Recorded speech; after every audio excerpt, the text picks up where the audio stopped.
Hello everyone, আসসালামু আলাইকুম। Welcome to my channel daily cooking with Shimu. আজকে আবারও চলে আসলাম আপনাদের মাঝে নতুন আরও একটি ভিডিও নিয়ে। আজকে প্রায় অনেক দিন যাবৎ ভিডিও আপলোড করা হয় না, যেহেতু মন মানসিকতা খুব একটা ভালো নেই, তাই ভিডিও আপলোড করা হয় না।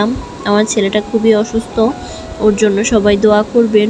তো আজকের ভিডিওটি শেয়ার করতে করতে আপনাদের সঙ্গে কিছু কথা শেয়ার করি।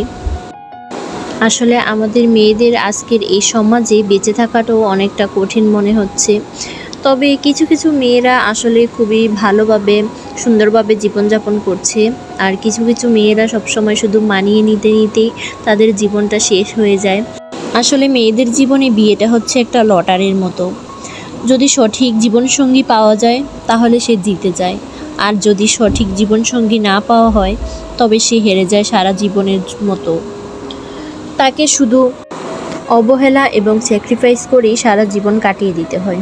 আর যদি তাদের মাঝে কোনো সন্তান থাকে তাহলে তো কথাই নেই, সন্তানের মুখের দিকে তাকিয়ে শত যন্ত্রণা সহ্য করতে হয়।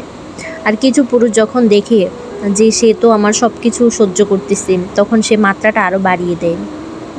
তো আমার মনে হয় আজকালকে সব নারীদের উচিত নিজে কিছু করা।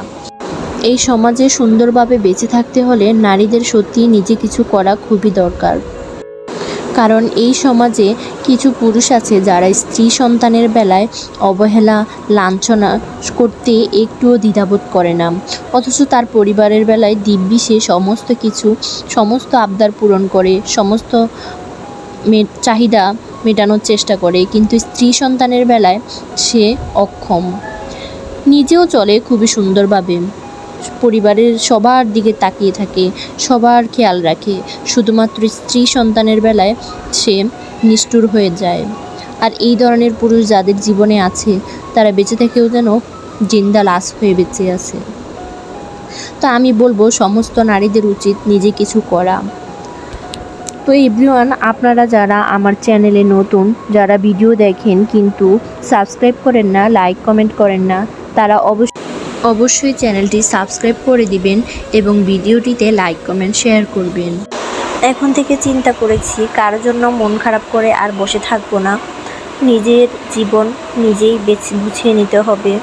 যেহেতু আমার সন্তান আছে, তার দিকে তাকিয়ে হলেও জীবনটাকে গুছিয়ে নিতে হবে।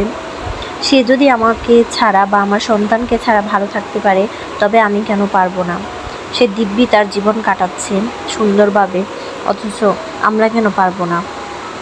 আমরাও চেষ্টা করব আমার জীবন ভালোভাবে গুছিয়ে নিতে, আমার সন্তানের জীবন ভালোভাবে গুছিয়ে নিতে। এখন থেকে জীবনের নতুন অধ্যায় শুরু করব। থাক না সে তার মতো, আমিও আমার মতো থাকব। যেহেতু তার জীবনে আমার কোনো মূল্য নেই, সেহেতু তার জীবনে থাকাটা কোনো মানেই হয় না। তো এইভাবে কথা বলতে বলতে অনেক কথাই বলে ফেললাম। তো দেখুন, আজকে সারাদিনে যা যা রান্নাবান্না বা যা কিছু করেছি তাই আপনাদের সঙ্গে শেয়ার করছি। তো এভরিওয়ান, আপনারা কে কোথা থেকে আমার ভিডিওটি দেখছেন অবশ্যই কমেন্টে জানাতে ভুলবেন না কিন্তু, এবং কে কোন জেলা থেকে দেখছেন অবশ্যই জানাতে ভুলবেন না। আজকে আপনাদের এলাকায় বৃষ্টি হয়েছে কিনা অবশ্যই কমেন্টে জানাবেন। তো এইভাবে দেখুন, আমার ছেলে এখানে বসে লিচু খাচ্ছিল। ওর জন্য সবাই মাশাআল্লাহ বলবেন, সবাই দোয়া করবেন ওকে যেন আমি একজন আদর্শ মানুষ হিসেবে গড়ে তুলতে পারি। আসলে এই সমাজে ডাক্তার ইঞ্জিনিয়ার এগুলো হওয়ার থেকে খুবই টাকাওয়ালা মানুষ হওয়া থেকে একজন আদর্শ মানুষ হওয়াটা খুবই জরুরি। এখানে বিকেলবেলা একটু পিঠা বানানো হচ্ছিল। আমার বাবা বলতেছিল অনেকদিন ধরে পিঠা খাওয়া হয় না, তাই তার জন্য পিঠা বানানো হচ্ছিল। এখানে ডিমের পিঠা বানানো হচ্ছিল, তা আপনাদেরকে দেখিয়ে দিলাম, আপনাদের সঙ্গে শেয়ার করলাম এখানে পিঠা বানানো হচ্ছে। তারপর দেখুন, আমার বাবা এখানে নিয়ে এসেছিল আনারস। এই ছোট সাইজের আনারসগুলো কিন্তু খুবই মিষ্টি হয়, খেতেও খুবই ভালো লাগে। তো এখানে আনারস কেটে খাচ্ছিলাম। আপনাদের সঙ্গে কথা বলতে বলতে আজকে প্রায় অনেক কিছুই বলে ফেললাম। ভুল ত্রুটি হলে ক্ষমা করবেন এবং চ্যানেলটি সাবস্ক্রাইব করে দিয়ে পাশে থাকবেন। তো আজকে ভিডিওটি এ পর্যন্ত।